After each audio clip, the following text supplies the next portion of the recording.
An equation for me has no meaning unless it expresses the thought of God, said the man with a reason, the man who created 4,000 formulae and theorems in advanced mathematics.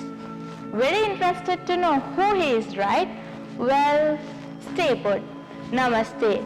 I am B. Priyanka Naidu of grade 8 from Sri Prakash Vidyaniketan, and I am here to give you all information regarding Srinivasa Ramanujan, one of the greatest mathematicians of India. Ramanujan's contribution to the theory of numbers has been profound.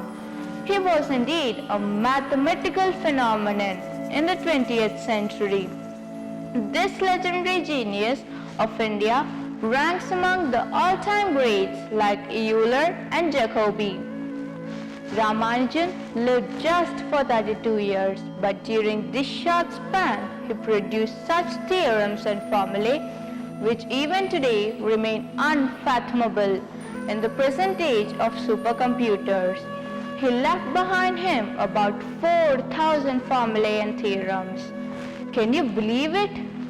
Well, Ramanujan was deeply religious and so united spirituality and mathematics. For him, the zero represents the absolute reality.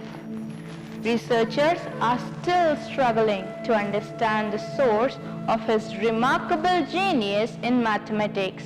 Ramanujan was the first Indian to be elected for the Royal Society of London. Srinivasa Ramanujan was born to poor parents on December 22, 1887 at Arod in Tamil Nadu. All across the country, this day is celebrated as National Mathematics Day. His father was employed as a clerk in cloth merchant shop. However, his mother had a sharp intellect and was known for making astrological predictions. His interest and devotion to mathematics was to the point of obsession. He ignored everything else and used to play with numbers day and night on a slate and in his mind. One day, he came to possess G.S. Carr's Synopsis of Pure Mathematics that contained over 6,000 formulae in algebra, trigonometry and calculus, but contained no proofs. In 1913, he came across an article written by Professor Hardy. He stayed at Cambridge for 4 years, and during this period, he produced many papers of great mathematical significance in collaboration with his mentor Professor Hardy. His phenomenal and exceptional genius was recognized all over the academic world. In a famous anecdote, Hardy took a cab to visit Ramanujan. When he got there, he told Ramanujan that the cab number is 1729 was rather a dull one. Ramanujan said, "No, it's a very interesting number. It is the smallest number expressible as the sum of two cubes in two different ways. That is, 1729 is equals to 1 cube plus 12 cube.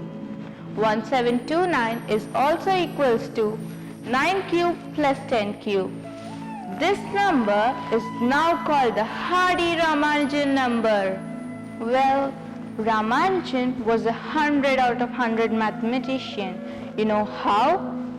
Hardy came up with a scale of mathematical ability that went from 0 to 100. Now he put himself at 25. David Hilbert, the great German mathematician, was at 80.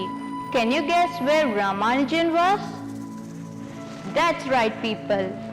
He was 100. Isn't that amazing? When he was elected as a Fellow of the Royal Society, London in 1918, he was then 30 years of age. Unfortunately, when he had contracted tuberculosis, it was decided to send him back to India for some time. He reached India on March 27, 1919. He breathed his last on April 26, 1920. at Kumbakonam at the age of 32 years. His death shocked Professor Hardy and others beyond anything else.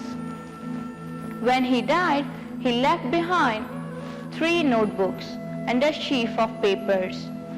That is, the lost notebook. These notebooks contain thousands of results that are still inspiring mathematical work decades later. So, next time, if you happen to visit Chennai, do make it a point to visit the museum dedicated just for him in the glorious memory of Srinivas Ramanujan. Linger in his thoughts, cherish his work, for the world is immensely indebted to the great Srinivasa Ramanujan. With that note, I would like to wish everyone a very happy Mathematics Day.